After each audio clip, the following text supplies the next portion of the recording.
Hello, I am T. Berry, and welcome back to my series on the 48 Laws of Power. In this video, we're diving into Laws 15 through 21, and sticking with our theme, we're going to examine each law through the lens of the Bible, looking at both the potential benefits and the moral complexities. To help illustrate these ideas, we'll be exploring some of the most compelling stories from the Bible. We're talking about David and Goliath, the prodigal son, Joseph and his brothers, you name it. You ready? Let's get to it. Thanks for subscribing and liking the video. I appreciate you. All right, Law 15, crush your enemy totally. Intense, right? Robert Greene argues that if you leave even a tiny ember of your enemy's power burning, it could ignite into a firestorm later on. He's talking about complete and total annihilation. Now, while that might sound tempting in the heat of conflict, the Bible offers a different perspective. Think about the story of David and King Saul. Saul, consumed by jealousy and fear, relentlessly pursued David. There were multiple times when David had the opportunity to absolutely crush Saul, but he didn't. He showed restraint. Why? Because David understood something that Greene's Law 15 misses: forgiveness. He knew that vengeance ultimately belonged to God, and that true strength was found in showing compassion even to your enemies. Forgiving someone who has wronged you can be one of the hardest things you'll ever do. But the Bible suggests that holding on to anger and resentment only hurts you in the long run. When you choose forgiveness, you're choosing to break the cycle of violence and hatred. So Law 15, it's complicated. The Bible encourages us to be strategic in our dealings with conflict. But it also reminds us that sometimes the most powerful thing you can do is to forgive. All right, moving on to Law 16. Use absence to increase respect and honor.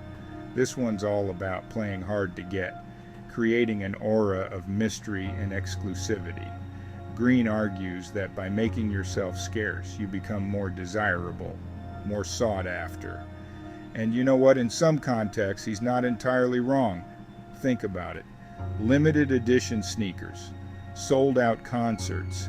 Scarcity makes things seem more valuable. But here's where things get interesting when we bring the Bible into the mix. The Bible often emphasizes the importance of humility, of being present, of serving others. Look at the story of the prodigal son.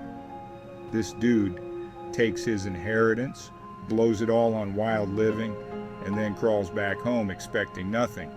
But what does the father do? He drops everything, runs to his son, and welcomes him back with open arms. No judgment, just pure, unconditional love and acceptance. The father doesn't play games. He's just present. So while Law 16 might hold some weight in certain situations, the Bible encourages us to think about the bigger picture. Okay, Law 17. Keep others in suspended terror. Cultivate an air of unpredictability. In other words, be so unpredictable that people are constantly on edge, never knowing what to expect from you. Now, I'm not going to lie, there's a part of me that finds this law kind of fascinating. But when it comes to real life, especially our relationships with others, the Bible suggests a very different approach. Think about the story of Joseph and his brothers. Joseph's brothers were insanely jealous of him, so they sold him into slavery. Fast forward a few years, and Joseph ends up becoming the second most powerful dude in Egypt. When his brothers show up desperate for food during a famine, Joseph could have absolutely crushed them. But instead, he chooses mercy. He chooses forgiveness. The Bible emphasizes the importance of trust, of being reliable, of acting with integrity. Constantly keeping people guessing can create an atmosphere of fear and distrust. So, Law 17, proceed with caution, my friends. A little unpredictability can be exciting, but when it comes to building lasting relationships, trust and consistency are key. Law 18. Do not build fortresses to protect yourself. Isolation is dangerous. Now, this one might seem a little counterintuitive, especially in a world that often tells us to protect ourselves at all costs. Isolation, Green argues, makes you more vulnerable, more susceptible to attack. And you know what? He's got a point. When you isolate yourself, you cut yourself off from potential allies, from different perspectives, from the support and encouragement of others. The Bible is full of stories that highlight the importance of community, of fellowship, of doing life together. Think about the early Christian church. These guys were facing some serious persecution, but they didn't retreat into isolation. They leaned on each other for support, for encouragement, for strength.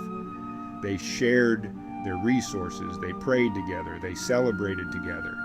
They understood that there was power in numbers, in unity, in being part of something larger than themselves. The Bible suggests that it's in those moments of vulnerability, those times when we let our guard down and allow ourselves to be known, that we truly experience the richness and fullness of life.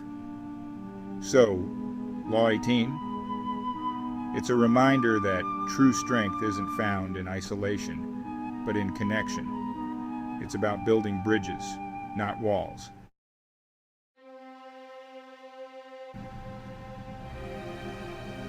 All right, Law 19. Know who you're dealing with. Do not offend the wrong person. This one's all about being strategic, about understanding the power dynamics at play. Not all battles are worth fighting. Think about the story of Esther. She finds herself in a super intense situation. But Esther doesn't just barge in. She's strategic. She seeks wise counsel and waits for the right moment. Her patience saves her people. Wisdom isn't about being the loudest. It's about listening, observing, and choosing our battles wisely. Okay, Law 20. Do not commit to anyone. Oof, this one's a tough one. Green argues that by refusing to commit to any particular person or cause, you maintain your independence and maximize your options. And I get it. In a world that's constantly changing, commitment can feel scary. It can feel like you're limiting your options, closing yourself off to other possibilities. But the Bible offers a very different perspective on commitment. It's about loyalty, about steadfast love, about sticking by people even when things get tough. Think about the story of Ruth and Naomi. Naomi, after facing some serious hardship, encourages her daughter-in-law, Ruth, to go back to her own people. But Ruth refuses. She makes a powerful declaration of loyalty to Naomi, and it's not just a bunch of sentimental words. Ruth backs up her commitment with action. The Bible teaches us that true commitment isn't about being trapped or limited. It's about choosing to love someone or something deeply and then acting on that love, even when it's hard, even when it's inconvenient, even when it means making sacrifices. So, Law 20, it's complicated. The Bible encourages us to be discerning in our commitments, but it also reminds us that true strength and fulfillment often come from aligning ourselves with something bigger than ourselves. And finally, Law 21. Play a sucker to catch a sucker. Seem dumber than your mark. This one's all about using deception as a tool to gain an advantage.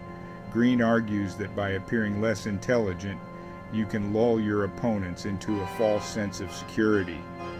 And you know what? It happens all the time.